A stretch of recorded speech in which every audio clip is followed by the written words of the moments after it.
buenas tardes. Creo que si todas las personas que estamos aquí estamos de acuerdo en una cosa, es en que hemos crecido con la convicción de que el conocimiento al que hemos llegado a lo largo de toda nuestra vida es total e imparcial. La educación, al fin y al cabo, se construye sobre la premisa de la objetividad y de la neutralidad.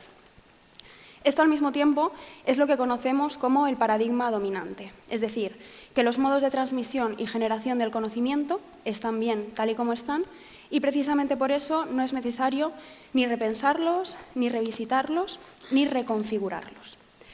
La realidad, en este sentido, es bastante diferente y mi cometido hoy aquí va a ser precisamente explicaros por qué. Mi nombre, como bien sabéis, es Eugenia Tenenbaum, soy historiadora del arte y además me dedico a la divulgación cultural con perspectiva de género. Pero por favor, que nadie se asuste, que nadie salga corriendo, porque aquí hoy no solo estamos para pasárnoslo bien, sino y sobre todo para aprender. Hasta hace relativamente poco tiempo, el único sujeto que estaba legitimado para acceder, por un lado, a los campos del poder y, por otro lado, a los campos del saber, era el hombre blanco de clase media. Si digo esto, es probable que muchas personas piensen que es demasiado radical, pero en cambio, si os digo que esto es lo que conocemos como el fenómeno del androcentrismo, seguro que nos entra mucho mejor. Este perfil se consideró un sujeto universal. Es el sujeto que había gozado de universalidad.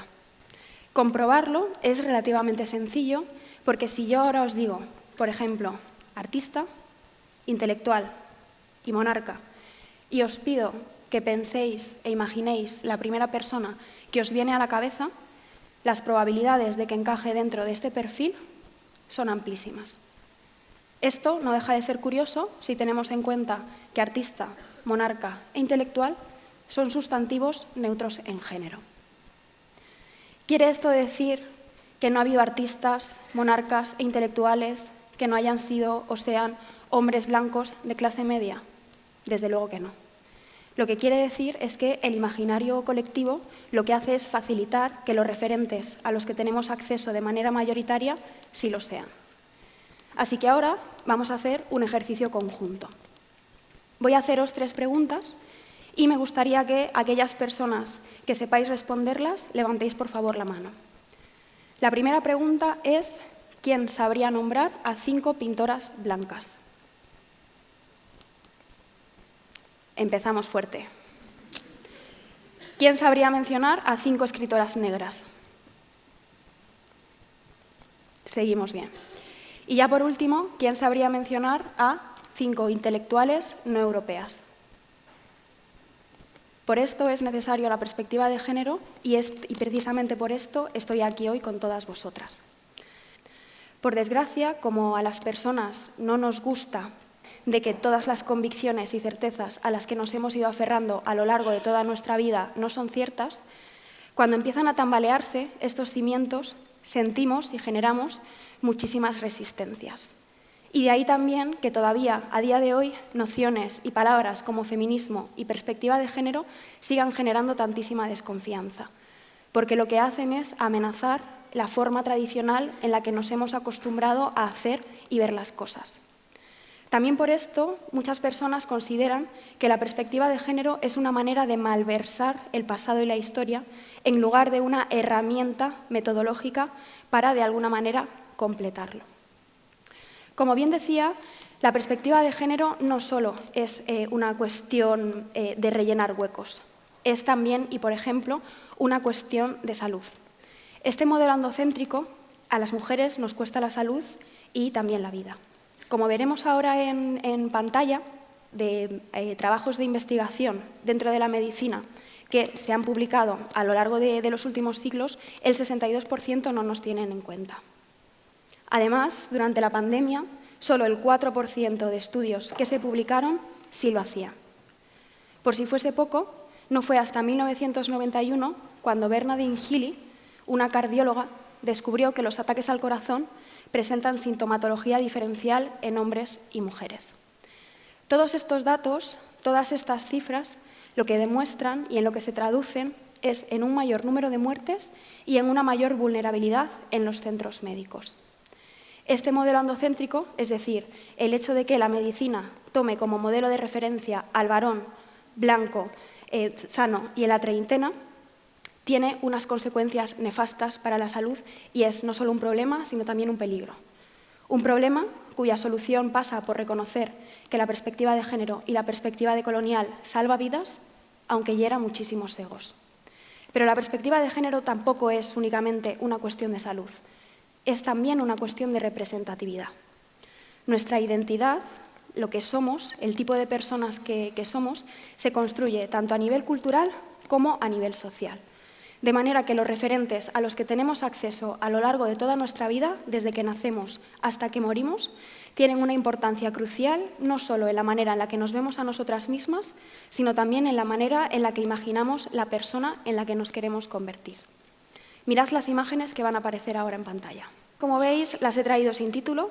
Es probable que muchas de las personas que estáis hoy aquí ni siquiera sepáis de qué película las he sacado, pero estaremos de acuerdo en que todas sabemos qué es lo que representan, ¿sí o no? Brujas, ¿verdad? Brujas. ¿Y por qué lo sabemos?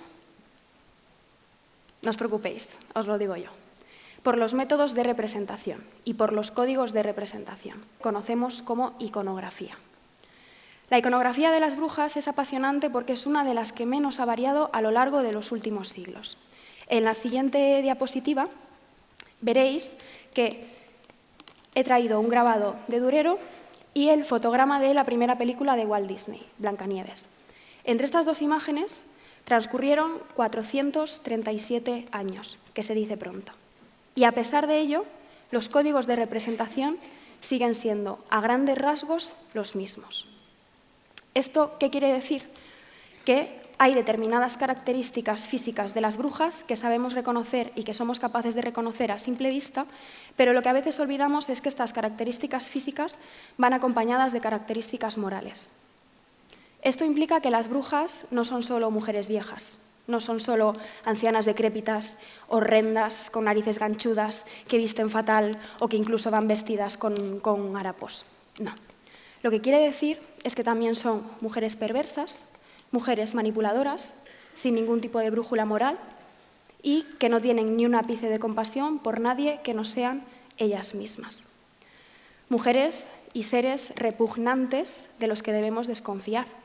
Mujeres a las que en ningún caso queremos o deseamos parecernos. Cuando como historiadora del arte trabajo la figura de la bruja y su representación en la cultura visual, suelo repetir la misma frase que os voy a decir ahora a continuación. Todo lo que es una bruja es todo aquello que no debe ser una mujer. De las brujas se han dicho multitud de cosas. Por desgracia, la mayor parte de ellas no han sido ciertas. Así que entrando en materia, en la siguiente diapositiva vamos a ver cuáles son los mitos más habituales que se construyeron sobre ellas y que se siguen legitimando todavía a día de hoy, como la cronología, el perfil de los denunciantes y el perfil de las acusadas. Vamos a empezar poco a poco y por el principio y vamos a hacerlo con otro ejercicio colectivo. Levantad la mano todas aquellas personas que habéis oído, que habéis dicho o que habéis leído que es la Edad Media, el periodo artístico histórico en el que nace la persecución de las mujeres acusadas por brujería. Quienes defenderíais que es una cosa sumamente medieval. Veo que vamos mejorando en el porcentaje de manos levantadas. Como a estas alturas ya me conocéis un poquito, no mucho, pero lo justo, sabréis lo que os voy a decir a continuación.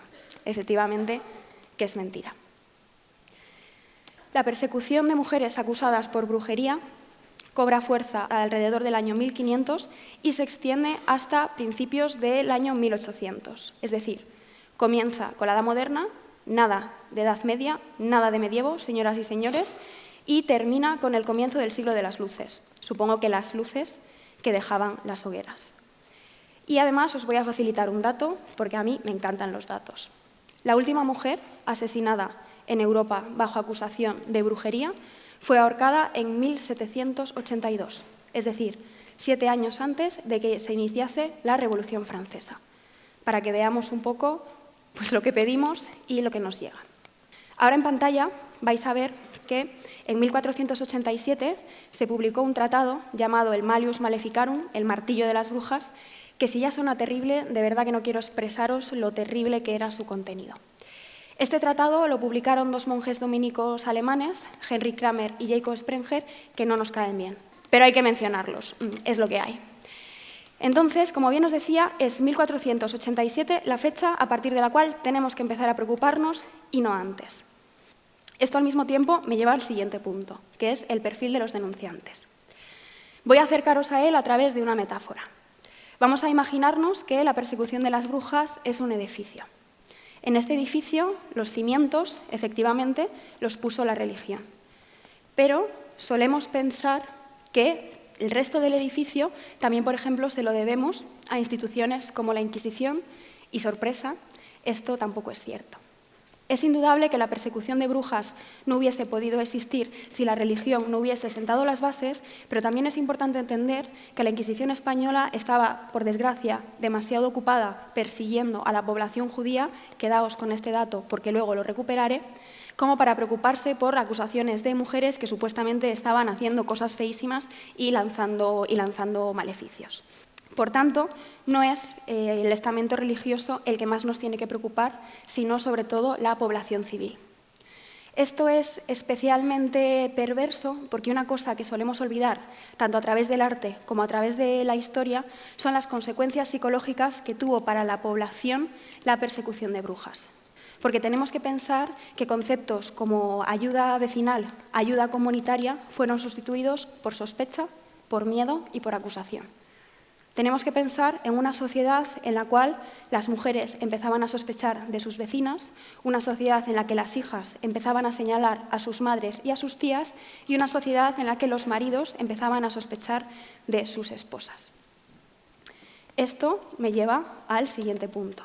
Por tanto, ¿cuál es el perfil de las acusadas?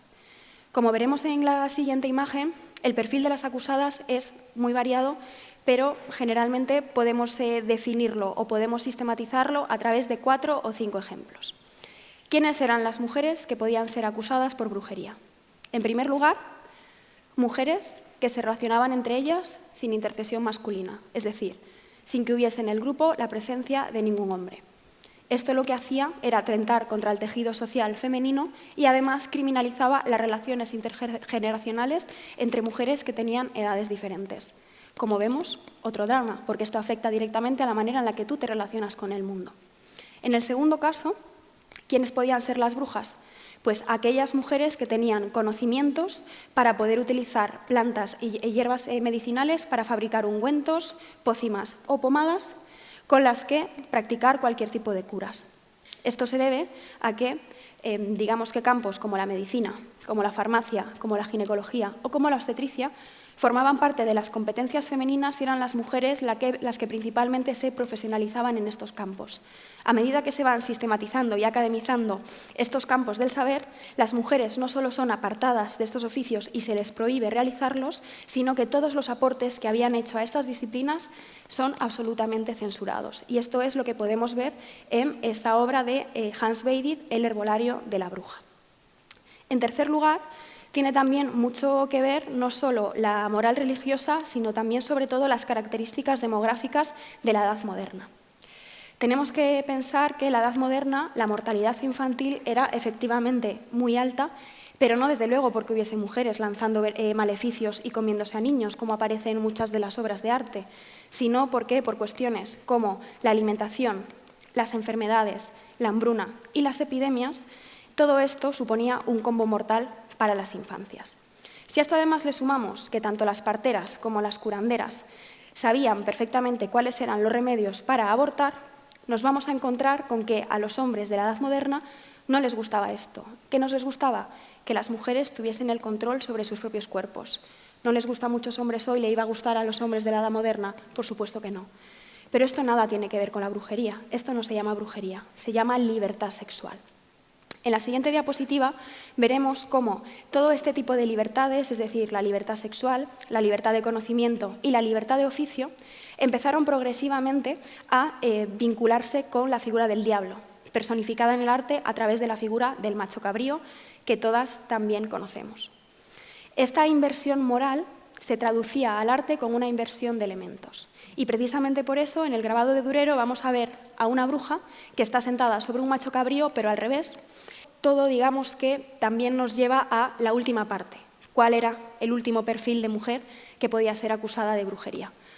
Pues mujeres que o bien estaban solteras o bien estaban viudas y que permanecieron con este estado civil hasta su etapa de ancianas. Y esto también tiene mucho que ver con el hecho de que cuanto mayor es la edad de una mujer, más sabiduría tiene, más experiencia tiene, y esto no les gustaba. Y también, por otro lado, cuanto mayor era una mujer, mejor recordaba cuál era la relativa libertad con la que vivían antes de que la persecución de mujeres hubiese sido la tónica general de su día a día. Y ahora ya os estaréis preguntando, y he hecho referencia a dos elementos en los que no he profundizado. Y sé que estáis ansiosas porque os lo cuente, porque es el salseo, el buen salseo. Primero narices y luego escobas. ¿Por qué las brujas tienen narices ganchudas? Porque, como bien os dije, la persecución de la población judía, el antisemitismo rampante que estaba corriendo por toda Europa, permitía que los artistas pudiesen marcarse un 2x1. Te ponemos una nariz anchuda y así no solo vamos a criminalizar a las mujeres, sino también a la población judía. Lo de las escobas es todavía más interesante porque en los testimonios vecinales había muchas personas que aseguraban haber visto a su vecina, a su madre, a su tía o a su esposa saliendo por la ventana en plena noche, subida sobre una escoba, para reunirse y hacer cosas horribles durante el sábado. Aquí, de nuevo, otra connotación judía. Lo que no podemos olvidar es que en esta charla he intentado acercaros a cuáles son los mitos historiográficos construidos alrededor de la figura de la bruja y cuál es su realidad histórica. Esta realidad histórica es el genocidio indiscriminado de mujeres en Europa durante más de 3 siglos. 3 siglos que se cobraron la vida de 60.000 mujeres solo en las hogueras y que se siguen cobrando vidas de mujeres a día de hoy en los continentes africano y asiático como fruto de la colonización. Esto es nuestra historia, esto es nuestro pasado. Y creo que todas estaremos ahora de acuerdo en que merece mucho más que ser reducido a una caricatura que ser reducido a un disfraz el día de Halloween. Por eso, también y para terminar, espero haber conseguido que a lo largo de esta charla le hayamos perdido el miedo a las brujas y sepamos al fin que no tenemos que temer a las brujas, pero sobre todo que no debemos temer tampoco la perspectiva de género, porque es la única herramienta que puede permitirnos hacer del pasado un espacio mucho más completo y del presente un lugar mucho más justo. Muchísimas gracias.